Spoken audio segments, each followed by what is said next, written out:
Game erupts in the media after the horrific shooting of Republican Whip Steve Scalise and 4 others at a baseball practice. Does it make it worse? You want to know the truth. Well, but do you rise above it and say, no, we all need to stay calm and focus on the work ahead of us? You've had a series of things which send signals that tell people that it's okay to hate Trump, it's okay to think of Trump in violent terms, it's okay to consider assassinating Trump, and then suddenly we're supposed to rise above it. Some on the hard left understand this, and that's why they support it, because political violence could lead to the dissolution of a country they despise. It can be sort of exhausting and dispiriting in that there's immediately this sort of blaming, and there's look for who is the villain, and sort of connection from normal politics like Bernie Sanders. He volunteered for Bernie Sanders to ghastly attempted murder. Radical leftism has always advocated violent revolution. So this guy was essentially radicalized by the left-wing media. Do you worry that the left has gone too far in its rhetoric? If people are using rhetoric like this president is a traitor and the Republicans are treasonous and they're destroying the country and they're going to kill our people through health care and all this stuff, that might give the unhinged among you to an excuse or a target, as it were. Yeah. The shooter was an anti-Trump liberal and Bernie Sanders volunteer who loved Rachel Maddow. But why do some pundits insist on engaging in guilt by association? As the Washington Post reports that Bob Mueller is examining obstruction of justice allegations against the president, Trump allies launch a media offensive against the special counsel.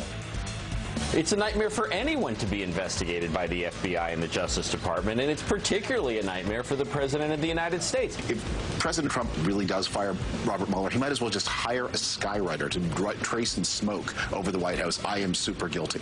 And Mueller and Rod Rosenstein recuse themselves, resign immediately.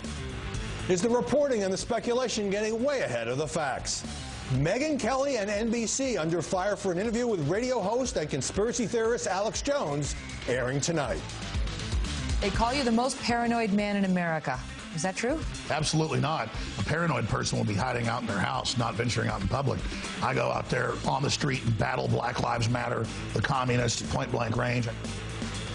Should she give a platform to a man who has called the Sandy Hook school shooting a hoax? Or is there a journalistic duty to hold him accountable? Plus, a mistrial for Bill Cosby as his wife accuses the media of blatantly vicious sensationalism. Just who is guilty here? I'm Howard Kurtz, and this is Media Buzz.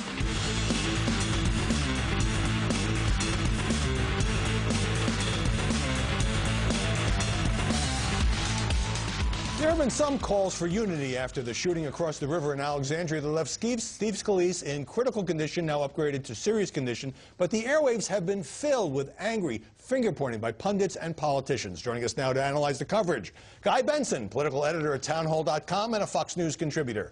Aaron McPike, White House correspondent for Independent Journal Review. And Michael Tomasky, columnist for the Daily Beast. I have a simple question for all of you. Despite these calls of unity, as we're still sort of reeling from this horrible shooting, is there too much partisan finger-pointing in the media? Guy.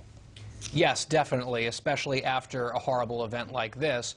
And I think that people want to associate speech that they don't like with acts of violence. And I think that we saw a lot of that in 2011 after Gabby Giffords, where there was no evidence. There's more evidence of that here. I still think it's wrong. Aaron. There's guilt on both sides. Partisanship is bad on both sides. Now, to Newt Gingrich's point, I would say that there was a lot of nasty and hateful rhetoric about President Obama for his entirety of his 8 years in office. So this happens on both sides. Michael. Yeah, and back in 1992, I recall Newt Gingrich trying to blame that woman in South Carolina drowning her 2 sons on the Democratic Party. But put that aside, I actually think I'll dissent a little bit. Yes, on the airwaves, sure, it's ratings. But the politicians themselves, by and large, I think have been fairly responsible this past week and haven't really fanned the flames that much. Perhaps this past week, but, you know, if you look at what they say routinely when they get invited on cable news shows, and the more vociferous or vehement they are, the more they pop, and the better it is for the shows. But let's drill back to the dead killer here. So this Hodgson guy, and as I said, he was a Trump hater, he despised Republicans. Doesn't mean that Bernie Sanders is responsible or Rachel Maddow, whose show he watched, is responsible. But I get the sense that some conservative pundits are suggesting, well, this is kind of typical of liberals or liberal hate. Well, I think the frustration among many on the right is that we remember Tucson very well. I covered that closely. I recall the media coverage. And immediately, the left's narrative was Palin is responsible, the Tea Party is responsible, right-wing hate is responsible. There was not one scintilla of evidence for that. Her shooter was a schizophrenic who was not political and not remotely right-wing, and yet that big lie took root so deeply that the New York Times editorial board repeated it this week and had to correct themselves. Yeah, I'll have more to say on that. Michael, you know, I agree with that in the sense that I covered that story as well. I wrote that day that it was ridiculous to blame Sarah Palin. But here's the thing. It kind of reinforces the point you're all making, is that both sides are perfectly willing to engage in extreme rhetoric, and particularly after a tragedy when you would think there'd be a sort of an instinct to tone it down. Yes, they are, and it is unfortunate. And you know, at the time of the Gifford shooting, you're right. There was overreaction. There's no question about it. There was that bullseye thing which made people jump to conclusions, but they were wrong conclusions. Okay. You know, now I believe that. You know, there was less of this, I thought, this time. I just want to say that again. I think there was less of it this time than there usually has been. Maybe because of the partisan angle, though, right? I think that the left and the media is much more willing to run with the narrative that right-wingers are at fault than in the other direction. We saw a few questions about it, and then the media sort of just moved on. Let's have a nice time at the congressional baseball game. That's great, but if this was a right-winger shooting Democratic Congress people, we would be having a very different conversation. I am confident of that. In this polarized media universe, when we talk about extreme rhetoric, and you know, we're talking about not just politicians, but people who make their living spewing opinions online, on television, is this what sells? Is this what gets clicks and ratings? I'm not even sure that I want to go down that road. I think in this case, obviously, because the shooter targeted partisan members of Congress, there is an element to that. But in so many mass shootings, there are political angles, and it's not just about partisanship, but you have shooters trying to make some kind of political statement. The thing that bothered me about some of the coverage in the days following was that a number of reporters asked about increased security for members of Congress. I think if I were the parent of a student in Newtown, or a member of that church in Charleston, or a teenager in Aurora, or a patron of the nightclub in Orlando, I would have been a little bit irritated that the media focused on security for members of Congress and not in these other cases. I think we went down a different road, and we could have done a better job in some of the questions that we're asking. Now, I know that there's always, after a number of mass shootings, on the right, at least, there's anger that the press always goes to gun control. But we do need to ask better questions about the intersection between access to guns and mental health, and we need to keep on those questions. Right, let me go to some of the specifics as we're talking about the reactions, too. So right after the shooting, I thought that Paul Ryan in the House, and joined by Nancy Pelosi, you know, gave very unifying statements. Ryan talking about an attack on one of us is an attack on all of us. But the next day, the House Minority Leader, Nancy Pelosi, talked about a case in which she had faced a stalker who made death threats, and listen to what she said. I mean, one of the people that went to jail for threats to me, eventually, when they finally found him, because he was very resourceful in hiding, when he was being tried, his mother said he just watches too much Fox TV. His mother said he watched Fox, therefore somehow Fox bears responsibility here? You know, you have to ask Minority Leader Pelosi what her point was there. She also went on to say, in this whole context, that she thinks that this all got bad and really got worse starting in the 90s when Republicans decided that they were going to go down the route of personal destruction.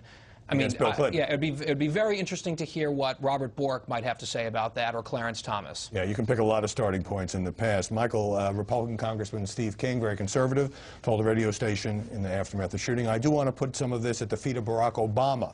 He contributed mightily to dividing us. He focused on our differences, and this is some of the fruits of that labor." So Obama's not even in office now, and gets this shot.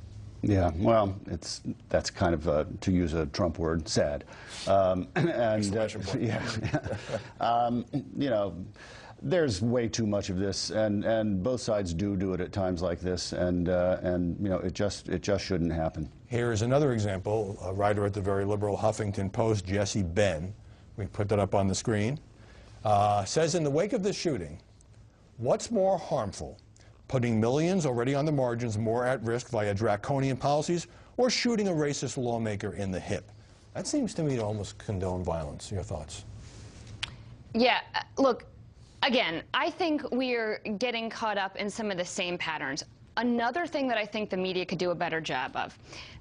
The Congressman Mike Bost, who is the Illinois congressman who represents the shooter, his office received 14 messages in the last 6 months from the shooter saying that they were very angry messages. But he said he never had any threats. Well, I would like to see those messages that the shooter gave to the member of Congress through his office. You know, why, if they saw these things, didn't they do a better job trying to prevent it before? He might not have had any threats. Well, he said there were no threats, but if you're getting angry messages, but members of Congress get angry messages every single day. I understand, but we live in a society where we're promoting, if you see something, say something. Shouldn't we do a better job looking into some of these angry messages? I think that if it goes into threat territory, yes, but just angry venting, which is what millions of people do all the time. But we're giving him cover by just saying we should have people like full-time minders on Twitter. I'm sorry.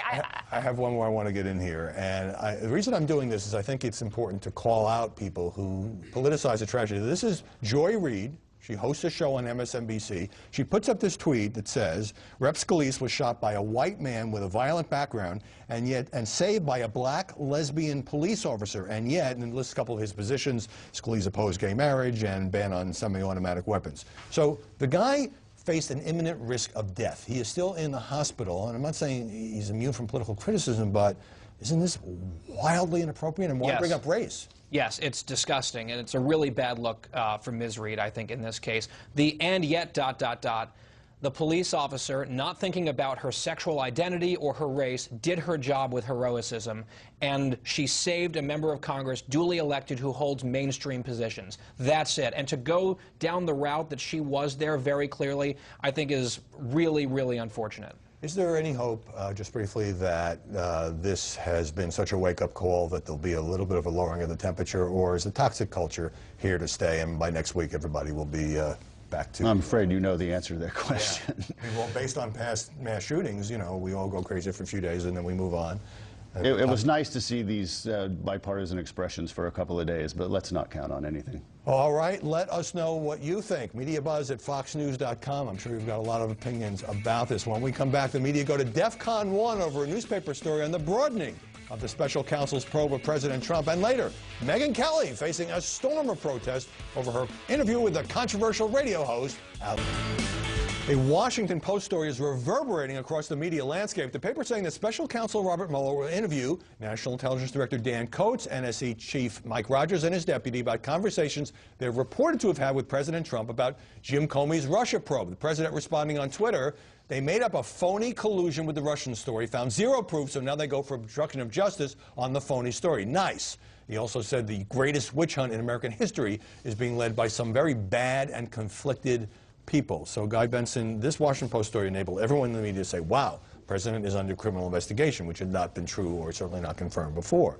But isn't that what Bob Mueller was hired to do, to look at all these allegations? Yes, and this is an important story, but since we're talking about the media, I would want to point out, and this struck me this week, the swiftness with which the media pivoted back to the top story being Russia. Yes. While you had a member of Republican leadership in critical condition fighting for his life after an act of political terrorism, it was like 2 days, and then back to Russia as the top story. I really question that news judgment. I'm going to disagree with you. It wasn't 2 days. It was right away. The very night of the shooting, MSNBC on its primetime shows, you know, put it on some shows near the top, even as the breaking news was, you know, all these 5 people. And I'm not saying they shot. shouldn't have covered it. It is an important story, but it was not the top story. And I'm not saying that any of this shouldn't be covered, and it is an important story with the president under investigation, but wasn't it inevitable that Mueller would talk to top intel officials and others about the Trump conversations?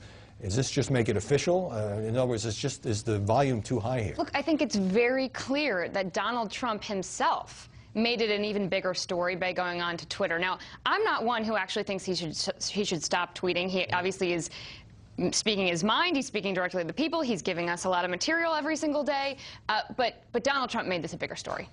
Let's talk for a moment, Michael, about what it seems to be a somewhat orchestrated counterattack against Robert Mueller by the president's allies. And it began with a couple of interviews over the past week. Let's take a look. Will the president promise not to interfere, not attempt at any time to order the Deputy Attorney General to fire Robert Mueller? Look, the president of the United States, as we all know, it's a unitary executive. Well, I think he's considering perhaps terminating the special counsel. I think he's weighing that option. That was Christopher Ruddy, the CEO of Newsmax and a friend of the president, and this started lots of talk about, well, is the president going to fire Bob Mueller? But a lot of it was just chatter. Well, the basis of it originally was that it seemed that Trump himself was not under investigation. That was the gist, for example, of Ann Coulter's tweet that said, why don't we drop this investigation, and why don't we get rid of Mueller? Right. But then the Washington Post story confirmed that Trump apparently is under investigation, so that justification was cut out. Right. Is it fair for people sympathetic to the president to say, well, Mueller may be a great former FBI director and a very upstanding prosecutor, but he's a longtime associate or friend of Comey, who's sort of the chief witness here, and therefore he can't really conduct this investigation? It's a fair thing to say. I mean, then public opinion will decide, and people will decide, and Congress will decide, and everybody who gets to determine these things will decide. But yeah, they can say whatever they want to say, sure. I'm not a big defender all the time, reflexively, of the president. One thing that I do think that the media could do a better job of in this entire conversation is there are many Americans, according to polling, that believe that this obstruction charge has to do with the Russia probe itself, that the president was trying to shut down or impede the Russia investigation. Based on James Comey's testimony, that is not the case. This was related to a tertiary investigation into Michael Flynn and his actions. That is an important distinction. Right. We've had presidents attack special prosecutors before, Bill Clinton versus Ken Starr famously in the Monica Lewinsky case. But not a big defender all the time, reflexively, of the president. One thing that I do think that the media could do a better job of in this entire conversation is there are many Americans, according to polling, that believe that this obstruction charge has to do with the Russia probe itself, that the president was trying to shut down or impede the Russia investigation.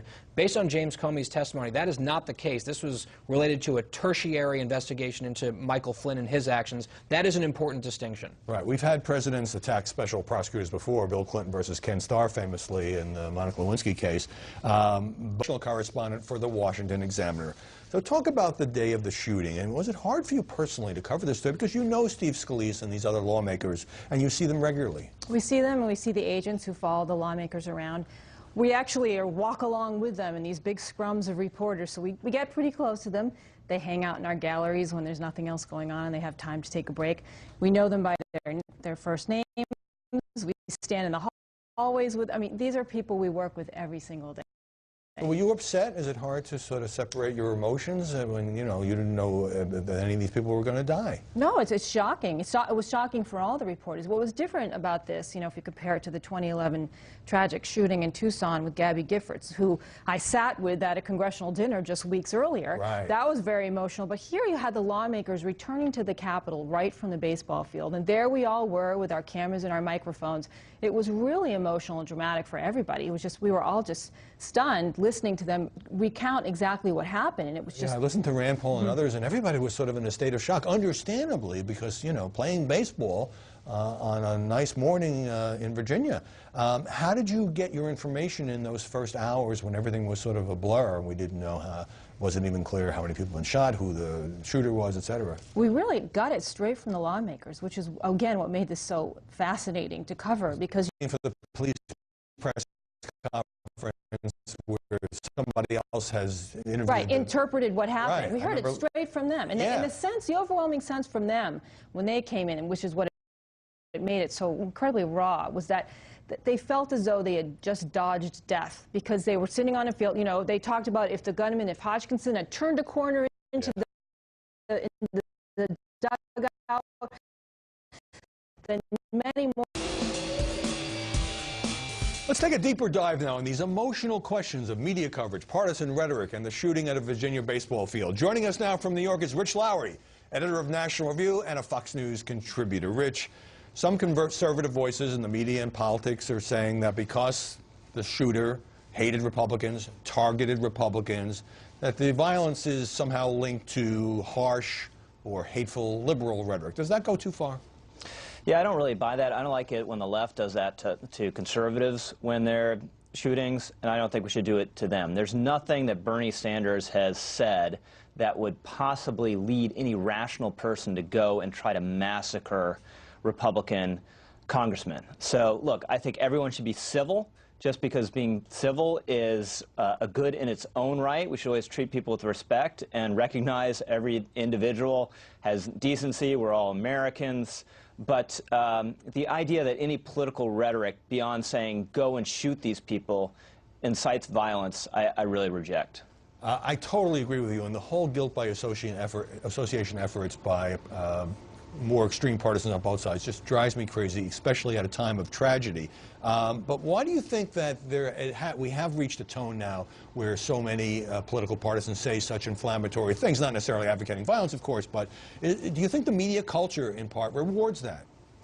Well, in part, you know, we have a small d democratic media now where pretty much anyone can have a soapbox, so that means there are fewer guardrails than there ever been before. But also with a little perspective, you know, you look back just recent history. The Democrats considered George W. Bush a budding tyrant. The Republicans considered Barack Obama a budding tyrant. Democrats now consider Donald Trump a budding tyrant. And this is nothing new. This goes back literally to the beginning of our history, where both Jefferson and Hamilton considered each other dangerous and potential budding tyrants. So this is just kind of the idiom of American politics. I think it's part of having a robust and open constant argument about how we should run our country, and I don't think any of that necessarily leads anyone to go out and shoot people. It just doesn't. Right. I agree with you again there, but the idea that these are all potential tyrants seems to me to sort of fall into the media/political warfare techniques of demonizing the opponents. They're not just people who are totally wrong-headed policies. You don't like them personally, but they are evil. They are a threat to democracy. And it would be nice if we could tone that down. But as you say, in the age of Twitter, anybody can say that, and then it gets picked up, and cable news does segments about it and that sort of thing. Yeah, I have to say, Howie, one thing that's really bothered me about the coverage, and it's hard to prove, but I think it's fairly obvious. If this had been a Trump supporter who had committed such an act of violence, there wouldn't have been anything Donald Trump could have said that would have convinced anyone in the media that he wasn't responsible. And every Republican in the country would have to answer for it. Now, there's been a lot of conversation and discussion driven by this perpetrator's political views, but it hasn't been as thermonuclear as if he had been someone on the right side of the political spectrum. And then also you still have folks in the media attached to this ridiculous narrative that somehow the shooting of Gabby Giffords, perpetrated by a young man who's a paranoid schizophrenic, literally out of his mind, had something to do with Sarah Palin or political rhetoric on the right. Absurd at the time, equally absurd looking back 6 years later. Let's switch to the special counsel's investigation. So, Washington Post reports this week that Bob Mueller is looking at Jared Kushner's business dealings. Big breaking news. Everybody picks it up. Well, wouldn't any competent prosecutor be looking at a real estate guy who has had some contacts with the Russians? In other words, is this a routine part of an investigation? Jared Kushner's lawyer says it's standard practice that somehow, makes these screaming headlines.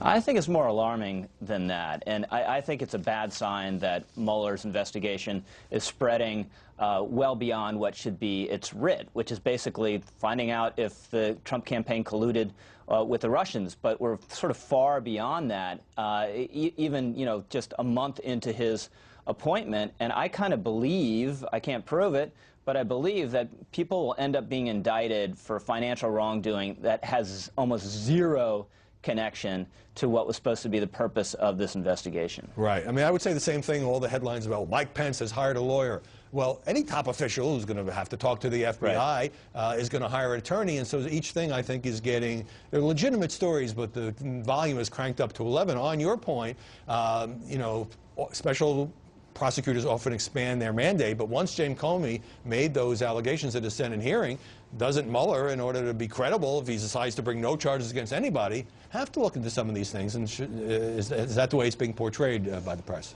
Yeah, it's just always tempting for these special counsels who have nothing else to do, this is all they focus on, to go until they find something, even if there's nothing on the original charge. And a big problem I have with the media coverage is focused so much on the so-called smoke.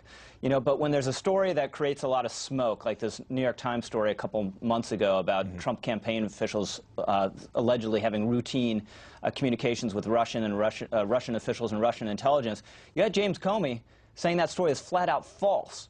all the outlets that repeated that in print and on cable TV, none of them go back and say, oh, we're very sorry we ever, said this or repeated the story, and some smoke just left the room. We want everyone in America to know. They never do that. Right. My only caveat there is that Comey didn't say precisely what was false. I think that would have been helpful. But Rich Lowry, thanks for a great conversation on this Sunday. Ahead, why the New York Times is still funding that appalling Julius Caesar production, the one in which the Trump character gets stabbed to death. But next on Mediabuzz, a strange twist as Alex Jones tries to preempt Megyn Kelly's interview tonight by releasing their private phone calls. Dan Abrams is on deck. NBC has come under sharp pressure to cancel a segment on tonight's magazine show in which Megyn Kelly interviewed radio host Alex Jones, pressing him on why he has called the Sandy Hook elementary school shooting a hoax. Family members of those killed at the Connecticut school have harshly criticized her for giving Jones a platform. One major advertiser has bailed out, but Megyn, my former Fox News colleague, has strongly defended the segment as shining a needed light on a popular and controversial media figure. Sandy Hook. Well, Sandy Hook's complex because I've had debates where we've devil's advocates said the whole story's true, and then I've had debates where I've said that none of it's true. When you say parents faked their children's death, people get very angry. Yeah, well, I know, but they don't get angry about the 500,000 dead Iraqis from the sanctions, or they don't get angry about all the illegal That's a dodge. No, it's not a dodge. I looked at all the angles of Newtown, and I made my statements long before the media even picked up on it. I spoke earlier with Dan Abrams, the founder of Mediaite and ABC's chief legal analyst from New York. Dan Abrams, welcome. Hi, Howie. So here's the argument, that Alex Jones is a conspiracy theorist who's called 9/11 an inside job, who had to apologize for the Pizzagate child sex trafficking fabrication, and who's called the Sandy Hook Elementary shootings a hoax. Why should NBC and Megyn Kelly give him a big platform? Because he already has a platform, and because the President of the United States has given him a platform. And as a result, he is a significant player. You may dislike him, and I think a lot of people do, and rightly so. But that doesn't mean that you shouldn't, as a journalist, want to question him and ask tough questions. And the thing that I'm kind of amazed about is everyone's judging the Megyn Kelly interview before they've seen the interview. Have we seen a clip? Sure. But we haven't actually seen what they're putting on the air, and yet everyone's going bananas about this from both sides. I think that's a fair point, and we should reserve judgment. But Alex Jones, now with a bizarre twist on Friday, kind of taking control a little bit of the narrative by releasing some of the phone calls that he had with Megyn Kelly when she was trying to book him for this interview. Let's take a listen. All I can do is give you my word and tell you, if there's one thing about me, I do what I say I'm going to do, and I don't double cross. It's not going to be some gotcha hit piece. I promise you that. I knew it was a fraud. I knew it was a lie. God, she was like, I want to get steaks with you. I'm obsessed with you. So, Dan, whatever the value of the interview itself, this thing has become a full-blown spectacle. Hasn't NBC lost control of the narrative here? Well, look, they should have expected this. I mean, when you're interviewing Alex Jones, you should expect that every call you do with him, anything you say with him, he's going to be recording. So I don't think this should come as a surprise. And I have to say that upon listening to what he released of Megyn Kelly's comments, I think she came across fine, meaning, we all know how the booking process works, right? And people end up trying to sweet talk people, convince them to come on, etc. And a lot of people say some pretty embarrassing stuff. I didn't hear that from Megyn Kelly. Right. So I think that's, in that sense, it's kind of a win for her. All right, well, sweet talking, guess, is not a journalistic felony. But, what's more serious and what I find heartbreaking is, the families of the Sandy Hook victims saying that Alex Jones has made their life a living hell, that he's caused them pain, that he's accused them of being actors, some now threatening to sue NBC. And just for example, the family of Victoria Soto, teacher killed at the school, writes, this is an incessant need for ratings at the cost of the emotional well-being of our family is disgusting and disappointing. And so you have to stop and ask, given that impact on that community in Connecticut, is this really worth doing? Yeah, look, I get it. I hear them. And as someone who's covered legal stories and crime stories for most of my career, I know how those families feel. And yet I've interviewed murderers for network television and hasn't had this kind of response. That doesn't necessarily make it right, but it means that for some reason we're treating the Alex Jones interview as a more sort of journalistic minefield than when we interview murderers or suspected murderers. And that's the part that I don't quite get from a journalistic you make point a of good view. point. There's a long tradition here, you know, Saddam Hussein or O.J. Simpson or Charles Bashar Manson. Assad. I mean, yeah. all getting, and that's always controversial. But do you think it's something about Megyn, about NBC, about the passionate following that Alex Jones has that has made this whole thing radioactive?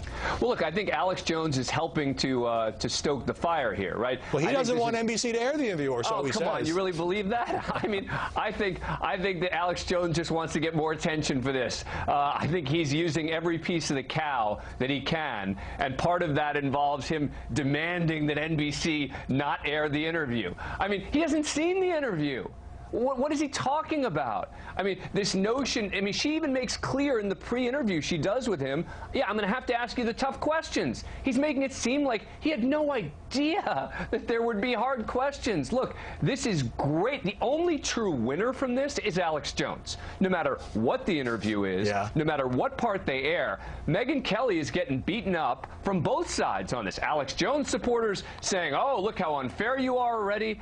People on the left saying, how can you give Alex Jones any time? And then, of course, most importantly, as you point out, those families, which I'm sure is the hardest part for someone like Megyn Kelly to hear. Absolutely. So we have a little bit of time left. You know, Megyn Kelly makes the point that President Trump went on Alex Jones's radio show, called him after the election. That makes Jones more newsworthy. But ultimately, is this about NBC and Megyn confronting Alex Jones about alleged falsehoods, or is it also about generating buzz and ratings for her new NBC magazine show? Well, every magazine show is about both those things. I mean, the notion that NBC's magazine show can't focus on ratings. Of course they're focused on ratings. Of course they did this in part because they thought Alex Jones would be a good ratings-worthy interview.